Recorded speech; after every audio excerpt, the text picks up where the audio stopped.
am here to talk about something that is really a large part of what I really want to impart to parents, and that is that your children are capable of so much more than we're led to believe they are. The public school education at this point in our history is really a below average of education. And I think it's evident in our country. I think, we're definitely seeing the results of it by the level of discourse, the level of civility in our country. Go back 150 years ago, the standards were much, much higher. If a person was educated, it would have been a very high level of education. Most people coming out of high school today could not pass an 8th grade exam that a child or a student would have been given 150 years ago. And if you've seen these exams, you just see the level of education, of learning that children was given was just so much greater that it's really astounding. The environment that a child's raised in, the challenge that a child is given, and the experiences that a child has, they're all going to form this child's or develop their intelligence, right? I mean, amongst other things. But when we're thinking of education, we're thinking of knowledge, we're thinking of intelligence, right? And so, of course, there's character development. There's other aspects to an education. We're just focusing on the intelligence. A lot of it has to do with what children are exposed to and what's expected of them. So I want to share with you today, I received an email from a mother who has a 12-year-old son. So she's been following my work, taking my advice for about 12 years. She said since her boy was 2, and now he's 12, and she sent me this story that he's written. Well, he's writing a book is what he's doing. And she sent me the first chapter. I think it was the first chapter. So I said to her, can I share this with other people? And she said, yes, you can, of course. But her son just put one stipulation that I couldn't share very much because he's working on a book. So I'm going to share just a couple paragraphs with you. And the reason I want to do this is because I want you to get an understanding of, okay, this child is getting a good education. And, well, let me read it to you, and then you'll know what I mean. So his story is called Mr. Audacious. Now, the first thing that came to my mind is, most people don't even know, most 12-year-olds, have they even encountered that word? I don't know. I never hear it used. I never hear younger children using that word. It was definitely more common when I was younger. It's not really a word that I hear people using that often today.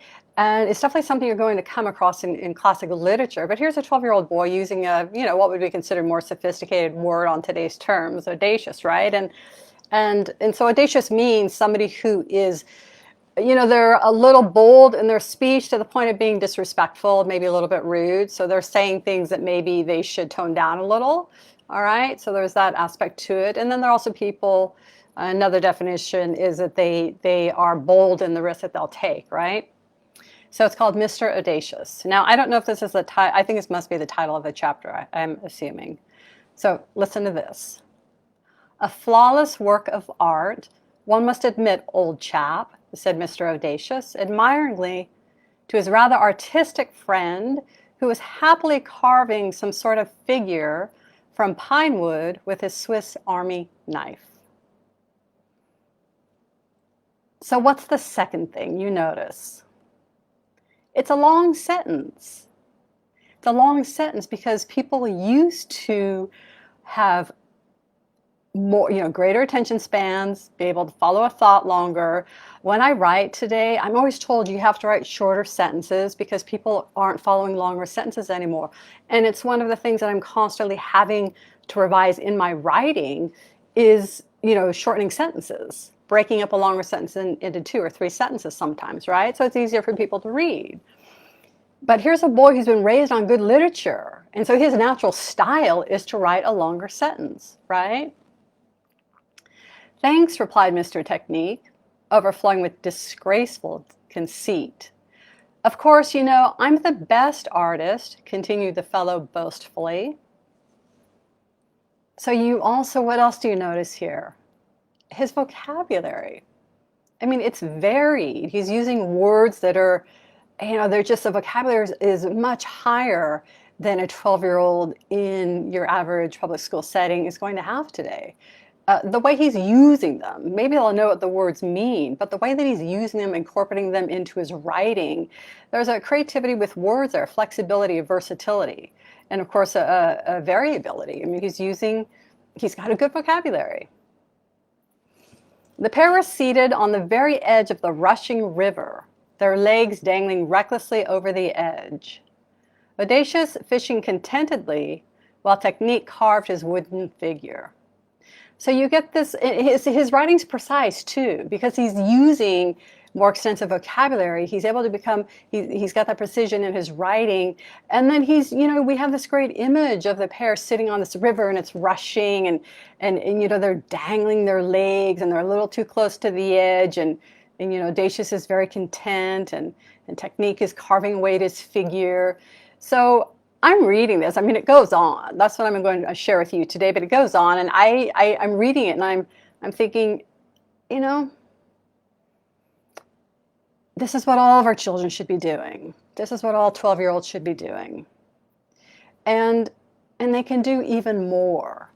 But the onus is on us as parents to raise them well and to educate them well. It's nobody else's responsibility. It's our responsibility. And we need to understand, okay, what is an education and how do we educate a child? And how do we raise a child? Because we're not getting these things today. As I said in the beginning, we are below average. In general, we are a below average country at this point, and we've got to raise the standard. We've got to really help our children develop their intelligence, develop their creativity, develop their brilliance, and also, raise decent children. Right? Help them develop good character, help them understand the difference between right and wrong, that the lines aren't blurred. I mean, they're clear lines that differentiate right from wrong. But today everything's so blurred, and children, they're just raised with this level of dishonesty in the system.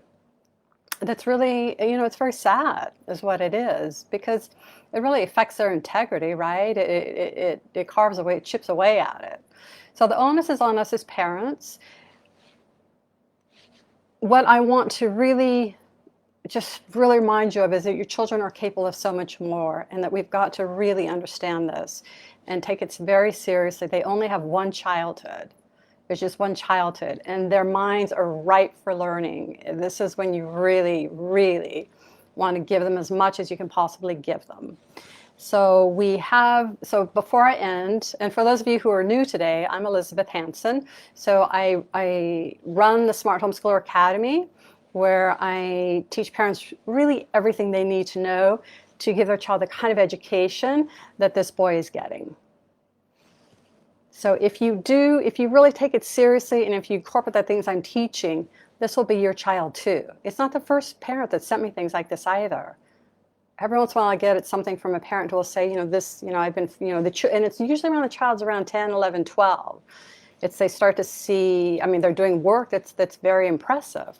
And so they'll send it to me. So I'm going to start sharing more with you, because I really want people to understand, like, we have this time with our children, and we can really do amazing things with them. But again, the onus is on us. I have the Smart Homeschooler Academy. Before children begin that intellectual training, though, you've got to give them the right kind of childhood. And so we also have the Raise Your Child Well course, where I teach you everything you know to do that. And because of the COVID situation, we've been really focusing on homeschooling these past months. But the Raise Your Child Well course is for parents who have children birth to age 7. Right? And so that'll be opening up in September again. We haven't opened it in a while, so we'll do that again. So we're starting to get emails from people asking about it. So that will happen.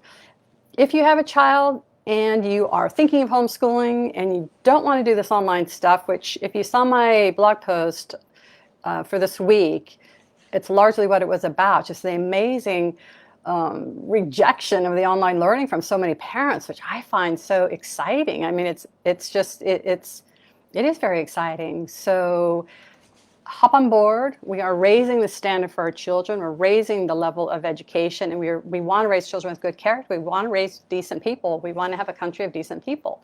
So it's on us, and we can do this, and we'll do it together. Everything I teach, I help you to do this for your children, to really raise them and educate them in the best way. I'm going to link the Smart Homeschooler Academy here. The prices are slashed in half for the COVID situation. I'm not sure how much longer this will last, but definitely until the school year starts in September. So the prices are good for sure until then. And we may even be closing at that point. We're discussing these things right now. So jump in if you are thinking of homeschooling, muster up the courage, just do it. You can do it. You can do it.